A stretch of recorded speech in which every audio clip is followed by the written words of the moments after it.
अथर्वेदे प्रथमाष्टके अष्टमोऽध्यायः। इदं श्रेष्ठं ज्योतिषां ज्योतिरागाच्चित्रः प्रकेतो अजनिष्टविभ्वा यथा प्रसूता सवितुः सवायम् एवारात्र्युषसे योनिमारैक ऋषद्वत्सारुषतीश्वेत्यागादारैकुकृष्णा सदनान्यस्याः समानवन्दो अमृते अनूचीद्या वावर्णम् चरदहामिनाने समानो अध्वा स्वस्रोरनन्दस्तमन्यान्याः चरतो देवशिष्टे न मेथे तेन तस्थतुः सुमेघेन क्तोषासा समरसा विरूपे भास्वती नेत्री सोदृताः नाम चेति चित्रा विदुरो न आवः प्रार्प्याजगद्युः राजो अख्यदुषा अजीगर्भुवनानि विश्वाः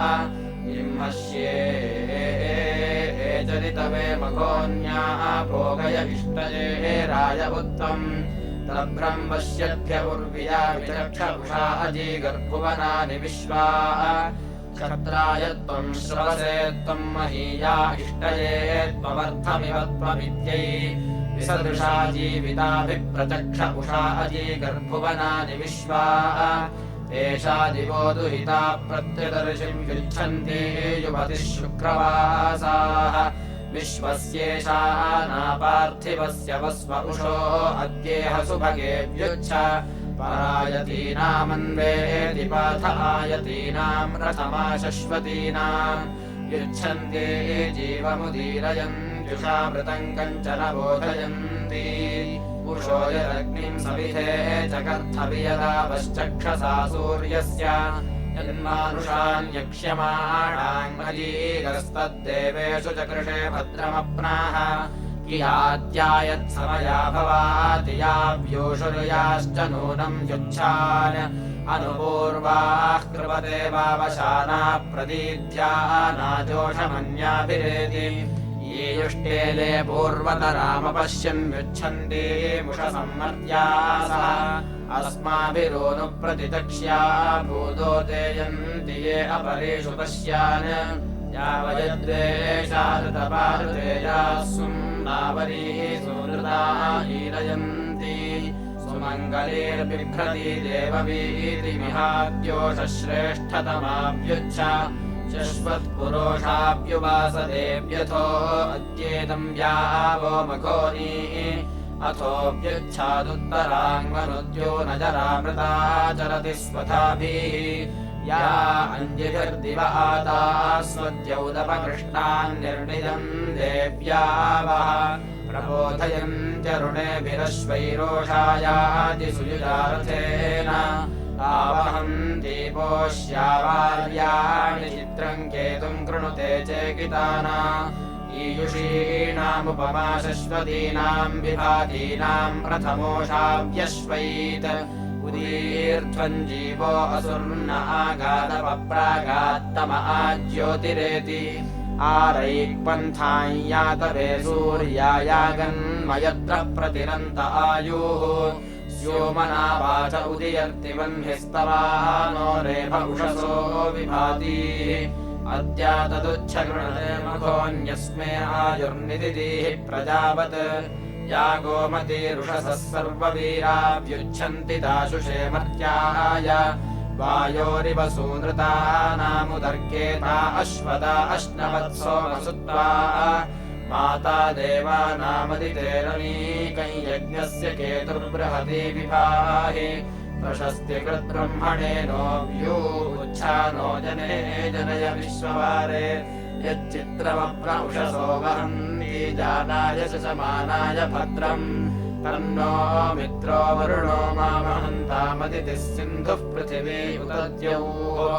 इमा रुद्राय समसे एकपर्दिने क्षयद्वीराय प्रभरामहे मतीः यथा शमसद्विपदे चतुष्पदे विश्वम् पुष्टम् ग्रामे अस्मिन्ननातुरम् मृडानो रुद्रोतनो मयस्कृति क्षयद्वीराय नमसा विधेमते यच्छञ्चयोश्च मनुराये जे पिता तदश्याम तव रुद्रप्रणीतिषु पश्यामते सुमतिम् देव यज्ञया क्षयद्वीरस्य तव रुद्रमीढ्वः सुम्नायन्निद्विषो अस्माकमाचरारिष्टवीराजुहवामते कविः वेषम् वयम् रुद्रयज्ञसाधम् पङ्कुम् कविमवसे निह्वयामहे आरे अस्मद्दैव्यम् हेळो अस्य तु सुमतिविद्वयमस्यावृणीमहे दिवो वराहमरुषङ्कपर्दिनम् तेषम् रूपम् नमसा निह्वयामहे हस्ते बिभ्रद्भेषजा वार्याणि शर्मवर्मच्छर्दिरस्मभ्यंसत् इदम् पित्रे मरुतामुच्यते वचः स्वादो स्वादीयो रुद्राय वर्धनम् रास्वाचनो अमृतमर्थभोजनम् ममे तोकायतनयाय मृळ मानो महान्तमुतमानो अर्भकम् मान उक्षन्तमुतमान उक्षितम् मानो वधेः पितरम् मोदमातरम् मानः प्रियास्तन्वो रुद्ररीरिषः मानस्तोकेतनये मान आयौ मानो गोषु मानो अश्वेषु रीरिषः वीरान्मानो रुद्रभावितो वधेरहविष्मन्तः सदमित्वा हवामहे उपते स्तोमान् पशुपा इवाकरम् रास्वापितर्मरुताम् सुम्नमस्मे भद्राहिते सुमतिर्मृणयत्तमाथा वयमव इत्ते वृणीमहे आरेते गोघ्नमुतपूरुषघ्नम् क्षयद्वीरसुम्नमस्मे ते अस्तु मृळाचनो अधि च ब्रूहि देवाधाचनः शर्म यच्छद्विपरहाः अवोचामनमो अस्मा अवस्यव शृणोतु नो हवम् रुद्रो मरुत्वान् तन्नो मित्रो वरुणो मामहन्तापतितिः सिन्धुः पृथिवी उतद्यौः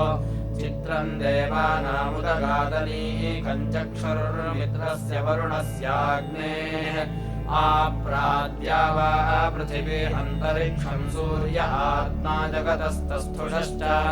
सूर्यो देवीमुषसंरोचमानाम् मर्यो न योषामभ्येति पश्चात्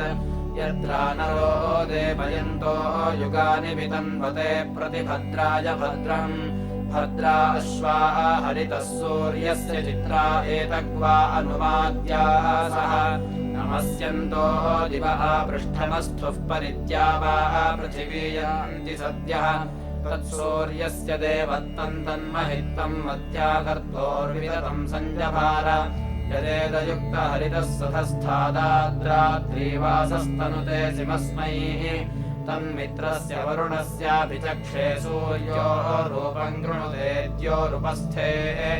अनन्तमन्यदृशतस्य पाजः कृष्णमन्यद्धरितः सम्भरन्ति अद्यादेवा उदिता सूर्यस्य निरंहसः विपृता निरवद्यात्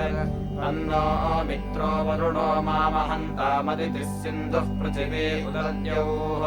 नासत्याभ्याम् बर्हिरिव प्रवृन्दे स्तोमाङ्गियर्म्यभ्रिये वपाताः या बर्भगाय विमदाय जायांसेनाजुवान्यूहतोरथेन वीडुपद्मभिराशु हेमभिर्वा देवानाम् वाजूतिभिः शासदाना तद्रासभो नासद्या सहस्रमाजायमस्य प्रथमे जिगाय तुग्रोह भुज्युमश्विनोदमेघेरयिन्न कश्चिन्ममृवाम् अवाहाः तमोहतुर्नोभिरात्मन्वतेभिरन्तरिक्षपृद्भिरबोधकाभिः तिस्रः क्षपस्त्रिरः तिव्रजद्भिर्नासत्या भुज्युमोहतुः पतङ्गैः समुद्रस्य धन्वन्नार्द्रस्य पारे त्रिभिरथैः शतवद्भिः षडश्वैः अनारम्भणे तदवीरजेथामनास्थाने अग्रभणे समुद्रे यदश्विना ओहथुर्भुज्युमस्तम् शतारित्रान्नावमातस्थिवांसम् यमश्विना ददथुश्वेतमश्वमघाश्वा यशश्वदित् स्वस्ति तद्वान्तात्रम् महि कीर्तेन्यम् भूत्वैद्वो वाजे सदविद्धव्यो हर्यः युवन्नरास्तुवते पज्रियाय कक्षेपते अरदतम्बुरन्धिम् कारोतराच्छफादश्वस्य वृष्णः शतम् कुम्भाम् हसिञ्चतम् सुरायाः इमेनाग्निङ्घ्रम् समपारयेथाम् पितुमदेवोर्जमस्मादत्तम्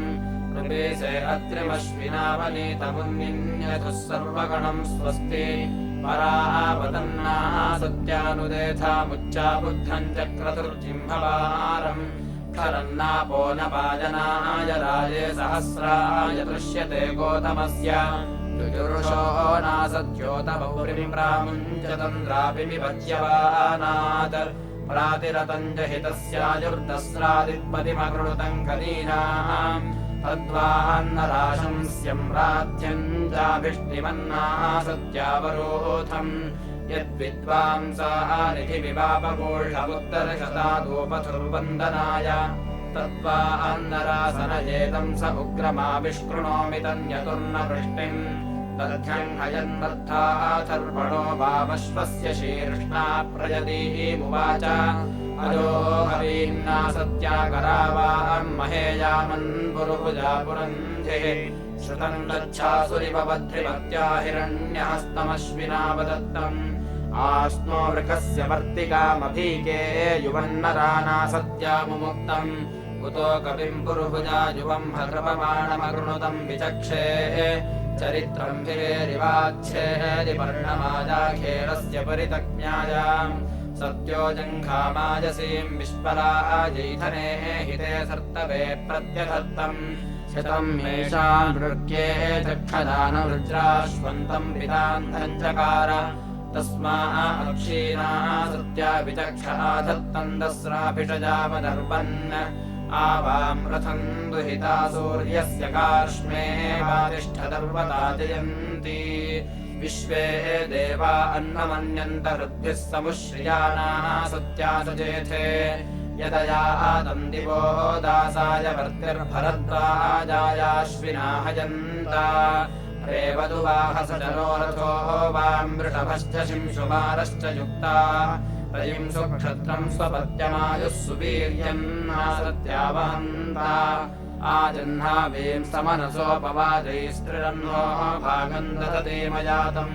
परिविष्टम् जाहुषम् विश्वतस्येम् सुखेभिर्नक्तमोहथोरजोभिः विभिन्दुना नासत्यारथेन विपर्वताम् अजरयूहयातम् एकस्यावस्तोः रावतम् वृणाय वशमश्विना सनये सहस्रा विरहतम् दुच्छुना इन्द्रवन्ता पृथुश्रवसो वृषणावरातीः शरस्य चिदार्चत्कस्यावतादा नीचादुच्चा चक्रथुः पातवेवाः शजवे चिन्ना सत्या शचीभिर्जसुरजे स्तर्यम् विप्यसुर्गाम् अवस्यते स्तुपते कृष्णियाय रुजूयतेना सत्या शचीभिः पशुन्न नष्टमिपदर्शनाय विष्णात्वम् ददथुर्विश्वकाय दशरात्रेरशिवेनानवर्त्यो नवनर्थम् स्नथितमप्स्वान्तः विप्लुतम् रेभमुदरि प्रवृत्तमुन्निन्यथुः सोममिव स्रुवेण प्रवान्दम् सांस्यश्विना बवोचमस्य पतिस्याम् सुगवः सुवीराः उत पश्यन्नश्नुवन् दीर्घमाजुरस्मविवेज्जरिमाणम् जगम्याम् मध्वः सोमस्याश्विनामदाय प्रत्नो होताविवासते वाम् बर्हिष्मते रातिर्विश्रिता गीरिषायाः तन्ना सत्योपवाजैः यो वामश्विना मनसो जवीयान्रथस्वश्वो विष आजिगाति येन गच्छतः सुकृतो दुरोणम् तेन नरावर्तिरस्मभ्यम् यातम् ऋषिन्नरावंहसः पाञ्चजन्यपृथीसादत्रिम् मुञ्चथो कटेन विनन्तादस्यो ऋषिवस्य माया अनुपूर्वम् वृषणा चोदयन्ता अश्वन्नगूढमश्विना दुरेवैरऋषिन्नरा वृषणा रेभवप्सो सन्तम् वृणीथो विपृतम् दंसोभिर्नवाञ्जोर्यन्ति पूर्व्याकृतानि सुषुप्वाम् सन्ननिरृतेरुपस्थे सूर्यन्नदस्रातमसि क्षयन्तम् शुभे रुक्मन्नदर्शतम् निखातमुदोपथुरश्विना वन्दनाय तद्वान्नराशंस्यम् वज्रियेण कक्षेवताना सत्या परिज्मन् शभादश्वस्य वाजिनो जनाय शतम् कुम्भाङ्गसिञ्चनम् मधूनाम् युवन्नरास्तुवते कृष्णियाय विष्णात्वम् ददथुर्विश्वकाय घोषाये चिद्विदृशते दुरोणे पतिञ्जोर्यन्या अश्विनावदत्तम् युवं श्यावाय ऋषदेव दत्तं महाक्षोणस्याश्विना कण्वाय प्रवाच्यं तत्पृषणा कृतं वायन्नार्षदाय श्रवो अध्यदत्तम् पुरोवर्पांस्यश्विना दधानानि वेदव ऊहथुराशुमश्वम् सहस्रसाम्बाजिनमप्रतीतमहिहनं श्रवस्या अन्तरुद्रम् एतानि वां श्रवस्या सुतानो ब्रह्माङ्गूषं सदनं रोदस्योः यत्तां वज्रासो अश्विनाः वन्दे जातमिषा च विदुषे च वाजुम् सोनोर्मानेनाश्विना गृणानावाजं विप्राय पुरणारदन्ता अगस्त्ये ब्रह्मणा वा वृथानासं विश्वरान्ना सत्यारीतम् गुहयान्ता सुष्टुतिङ्गाब्जस्य दिवो न पाता वृषणाशयुत्रा हिरण्यस्येव कलसन्निखातमुदोपधृतशमे अश्विनाहन्न युवञ्च्यवानमश्विना जलन्तम् पुनर्युवानं चक्रतुष्यतीभिः युवोरथम् दुहिता सूर्यस्य सह श्रियाना सत्या वृणीता युवन्तुग्राय पूर्व्येभिरेवैः पुनर्मन्यावभवतं युवाना युवं भुज्युमर्णसो निःसमुद्राद्दिभिरुहथुरुद्रेभिरश्वैः अजो हवीदश्विना तौ क्रियो वां प्रौढः समुद्रमं यथर्जगन्वान् इष्टमोहथुः सुयुजारथेन मनोजवसा वृषणा स्वस्ति अजो हवेदश्विना वर्तिका वामास्नो यत्सेममुञ्चतं मृगस्य विजयुषा यतुस्सान्वद्रेर्जातं विश्वाजो हतं विषेण शतं मेषान् मृग्ये मामहानन्तमः प्रणीतमशिवेन पित्रा आक्षे रुद्राश्वे अश्विनावधत्तं ज्योतिरन्धाय चक्रतुर्विचक्षे शुनमन्थाय भरमः क्व यत्सा वृकेरश्विना वृषणा नरेति जारः कनीनलिव चक्षदान रुद्राश्वशतमेकं च मेषान् महीवाः मोतिरश्विना मयो भूरुतस्रामन्धिष्ण्या संवृणीथः अथा युवामिदः क्व यत्पुरम् धिरागच्छतं सें वृषणा बभोभिः अथेरुन्दस्रास्तर्या अम्बिषत्तामपिन्वतं शयवे अश्विनागा युवं श्रुतिभिर्विमदाय जायान्यो हतुः पुरुमित्रस्य योषाः यवं प्रकेणाश्विनावपन्तेषं दुहन्तापनुषाय दस्रा अभिदस्युम्बकुरेणाधमन्तो रुज्योतिश्चक्रथुरार्याय आथर्वणायाश्विनादधीचेष्व्यं शिरः प्रत्यैरयतम् स वां मधुप्रवोचरतायन्ताष्टं यद्दस्रावपि कक्ष्यं वाम् सदा कविषु मतिमाचके वां विश्वाधियो अश्विना प्रापतं मे अस्मे रयिन्ना सत्या बृहन्तमपत्यसाचं श्रुत्यं रणाथाम् हिरण्यहस्तमश्विनारराणा पुत्रं नरावध्रिमत्या अदत्तम् त्रिधा हश्यावमश्विना विकस्तमुज्जीवस ऐरयतं सुदानो एतानि वामश्विना वीर्याणि प्रपूर्व्याण्यायवो वोचन् ब्रह्म कृण्वन्तो वृषणा युवभ्यां सुवीरासो विदथमावदेम आवां रथो अश्विनाश्येन पत्तासु मृळीकस्ववाङ्ग्यात्वरुवाङ् यो मर्त्यस्य मनसो जवीयान् त्रिबन्धुरो वृषणा वातरम्भाः त्रिबन्धुरेण त्रिवृतारथेन त्रिचक्रेण सुवृतायातमर्वाक् पिन्वतङ्गाजिन्वतमर्वतो नो वर्धयतमश्विना वीरमस्मे प्रमद्यामना सुवृतारथेन दस्राविवं शृणुतं श्लोकमद्रेः किमङ्गवां प्रत्यवर्त्यङ्गमिष्ठाहुरुविप्रासो अश्विना पुराजाः आवाहं श्येनासो अश्विना वहन्तु रथे युक्ता स आशवः पतङ्गाः ये अप्तुरो दिव्यासो न गृध्रा अभिप्रयो नासत्या वहन्ति आवां रथं युवतिष्ठदप्रजुष्टेन राजुहिता सूर्यस्य परिवामश्वावपुषः पतङ्गावयो वहन्तरुषा अभीके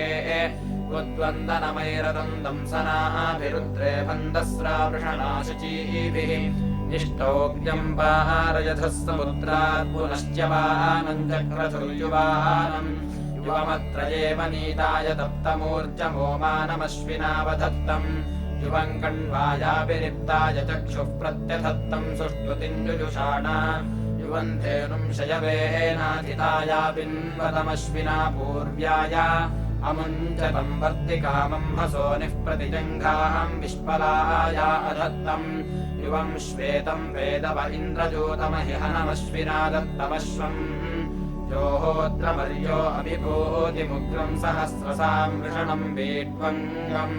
तावान्नरा स्ववसे सुजाताः वामहे अश्विना नाथमानाः आन उपवसुमतारथेन गिरो जुषाणा सुविताय जातम्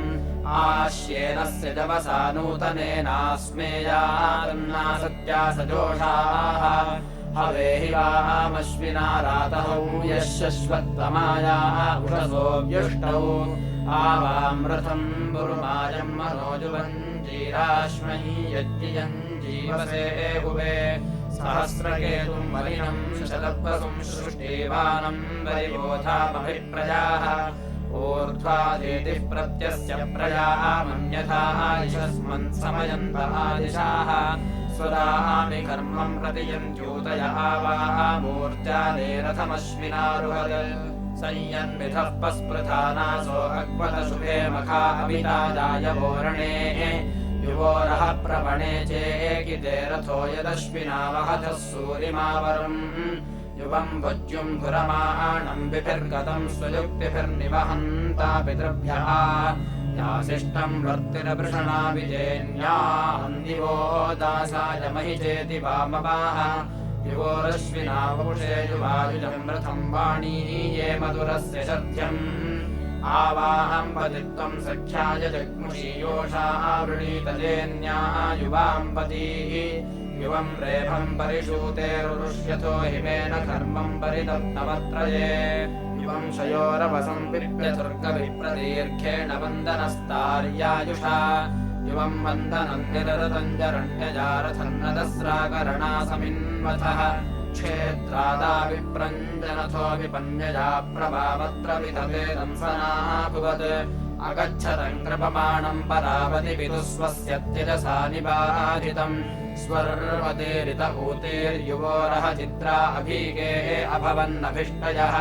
उतस्या वाम् मधुमन्मक्षिकारपन्मदे सोमस्यौषिजोः वन्यते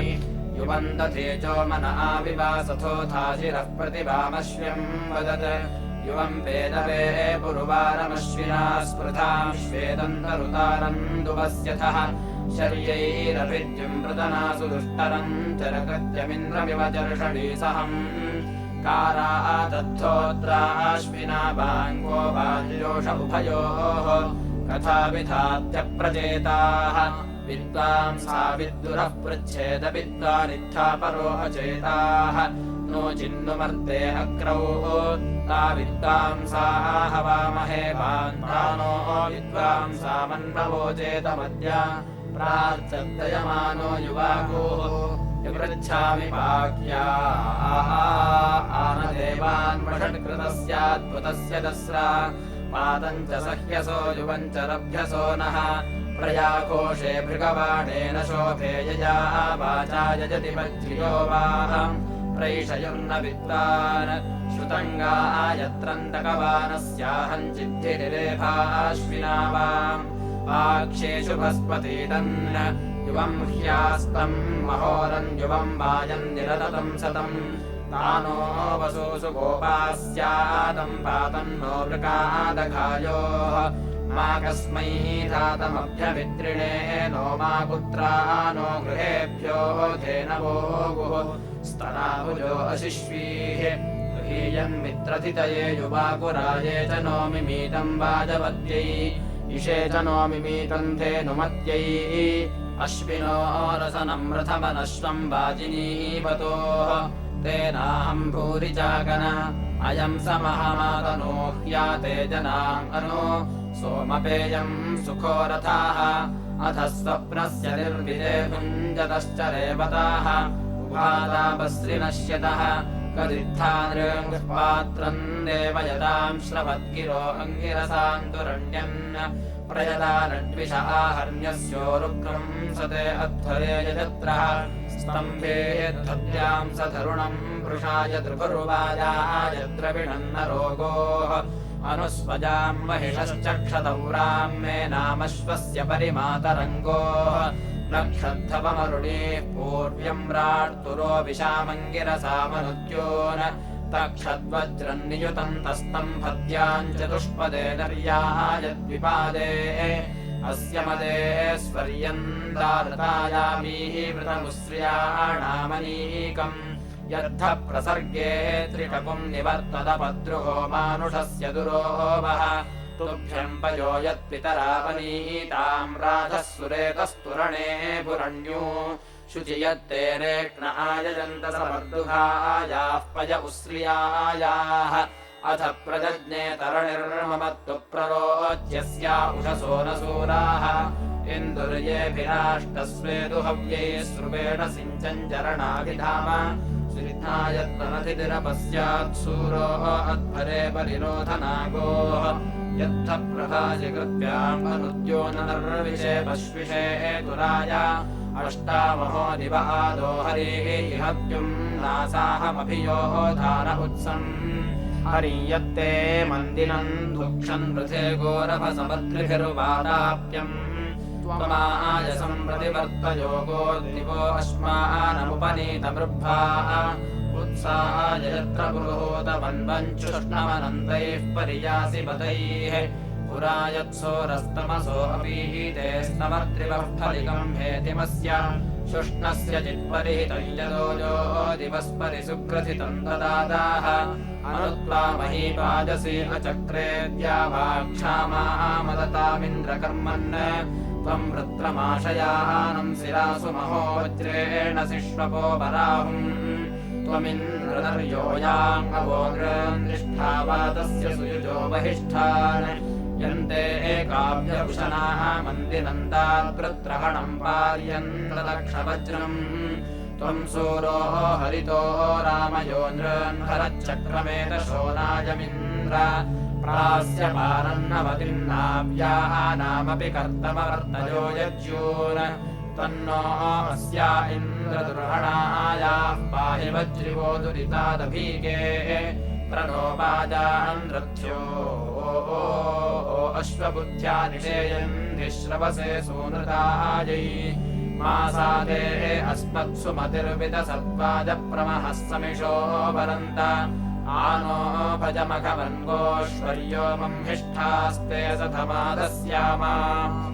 इति प्रथमाष्टके अष्टमोऽध्यायः।